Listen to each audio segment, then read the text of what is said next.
नमस्कार. आज बनवूयात साबुदाण्याचे वडे. त्यासाठी आपल्याला लागेल सगळ्यात पहिले भिजवलेले साबुदाणा, उकडलेले बटाटे, त्यानंतर आपल्याला लागेल तो म्हणजे शेंगदाण्याचा कूट आणि त्याचप्रमाणे आणखी आपल्याला जी मिरची आहे ती आपण मिक्सरमधून थोडी काढून घ्यायची आणि हे सगळे मिश्रण जे आहे आपण ते एकत्र घ्यायचं.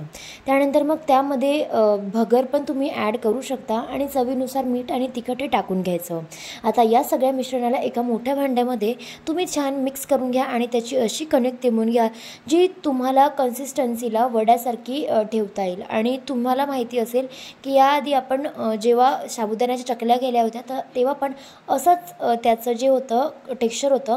त्यानंतर मग हाताने जे आहे ते छोटे छोटे वडे बनवून घ्यायचे आणि ते एका गरम उकळत्या तेलामध्ये टाकायचे आणि तेल जास्त उकळू देऊ नका आणि जास्त कमी पण नाही आणि साधारण मीडियम गॅसवर जे आहे ते सगळे वडे ठेवा.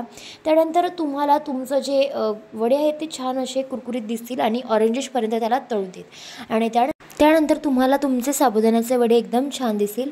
तुमच्या घरी महाशिवरात्रीला काय केलं होतं ते आम्हाला नक्की कमेंटमध्ये कळवा आणि तुम्ही महाशिवरात्रीचा हा व्लॉग पाहिला होता का.